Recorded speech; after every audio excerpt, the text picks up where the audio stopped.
Entramos a un segmento más, posiblemente sea la parte número 7, sobre la llave para encontrar el poder celestial. Explicamos que si usted ha dejado de orar por algún motivo o si nunca ha orado, usted tiene que estremecerse, como dice la palabra. Todo aquel que invoca el nombre de Dios tiene que estremecerse y apoyarse en Dios. El poder de Dios puede ser nuestro también, solo en esta forma. Dice Hechos 1:8, y tú recibirás poder. ¿Cómo ese poder? ¿Cómo se recibe ese poder? Pues solamente orando. Si has dejado de orar, regresa otra vez a hacer un plan de oración cada día. Y todo el día, si puedes, tu oficio es predicar la palabra, tu obligación es orar y orar, porque tienes un compromiso grande ante Dios y ante tu iglesia y ante tus alrededores. Sin ella, sin esa oración, no vendrá nada. Dijimos anteriormente que no hay nadie que invoque su nombre que se estremezca apoyándose en él, apoyándose en el Señor. Isaías 64:7. Si tú no te estremeces, estás perdido, porque no solamente puedes decir de la mente, de tu carne, tienes que estremecerte por dentro o despertar, lo que dice Isaías. Así que nosotros tenemos que estremecernos al darnos cuenta que hemos dejado de orar y agarrémonos de Él siempre, porque no hay nadie que invoque su nombre que no despierte para apoyarse en Él, dice la palabra. El problema grande es de la falta de oración, es que es un pecado, es un pecado de muerte. En 1 Samuel 12:23 dice, lejos esté de mí que peque contra el Señor, cesando de orar. ¿Por qué? Por su gente. No orar, al no orar, no podemos echar una culpa a otra cosa, porque no es una debilidad. Muchos dicen, es que soy débil, por eso no puedo orar. No es una debilidad, es un pecado.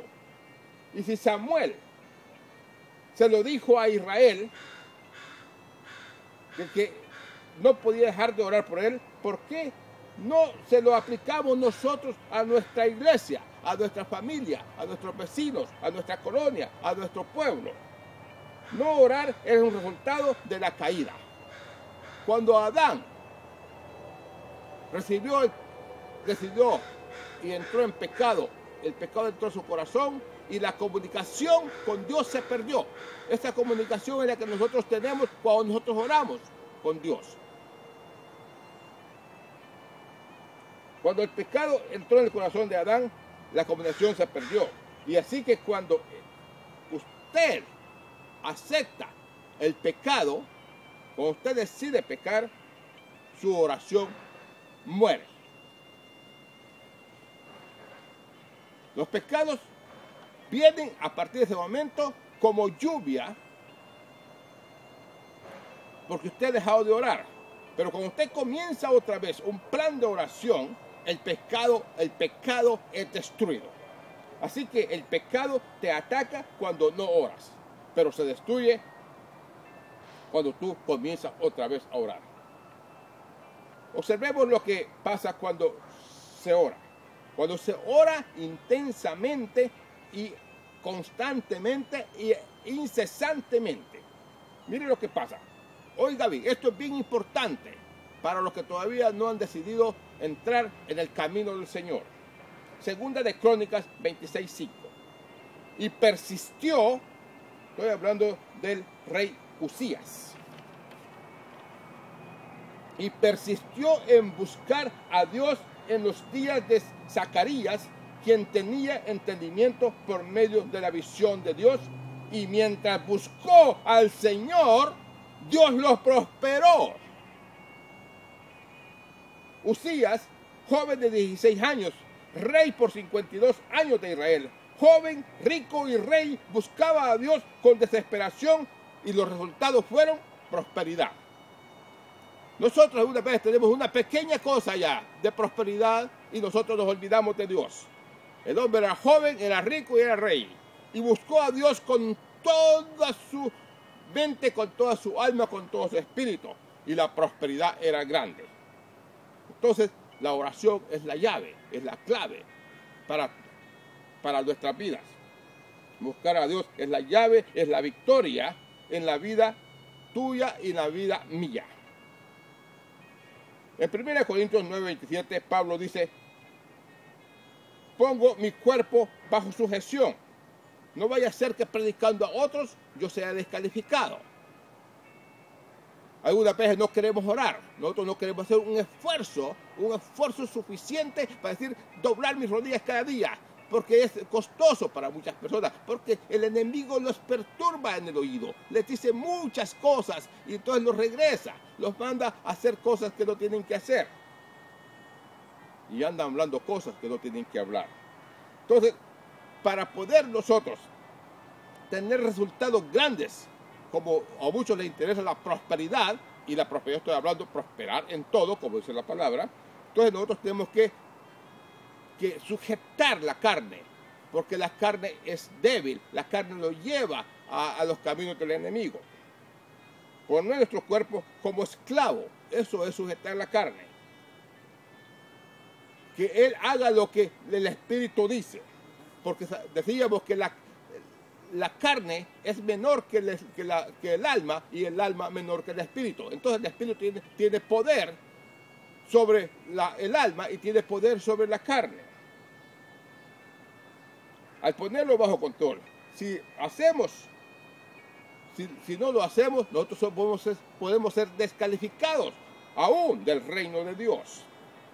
Isaías 40:31 dice el por qué nosotros tenemos que poner nuestro cuerpo en sujeción. ¿Por qué tenemos que nosotros entrar en ese sistema de oración y entrar de verdad y ahí esperar hasta que el Señor venga hacia nosotros? Dice en Isaías 40:31, los que esperan en el Señor renovarán sus fuerzas, ¿no? Eso quiere decir que hemos de clamar y esperar en el Señor. Renovarán su fuerza y levantarán alas como los águilas. Y no se cansarán. Las fuerzas son renovadas si esperamos en Él. Solamente si esperamos en Él, las fuerzas llegan. Las otras fuerzas que usted siente son mentales, las que se terminan de un momento a otro. Solo clamar al Señor y las cosas cambian. Ahí renuevan las fuerzas. Porque encontramos que en ese momento que renovamos fuerzas y levantamos alas, nosotros echamos completamente fuerzas contra las intenciones del enemigo, contra el pecado.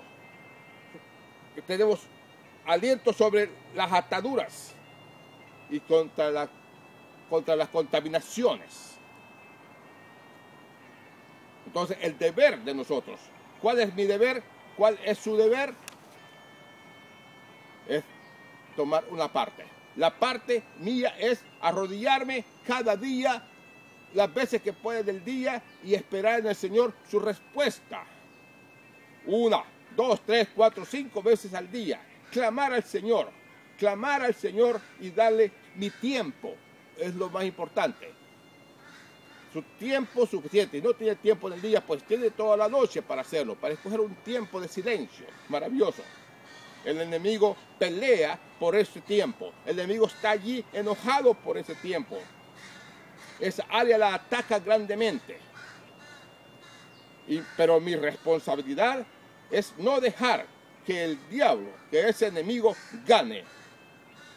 Porque es mi decisión. Es decir, ¿lo dejo que el enemigo gane o yo le doblo cuando doble mis rodillas? Así que cuando oramos tenemos que quedarnos para escuchar y recibir las fuerzas necesarias. Hermanos,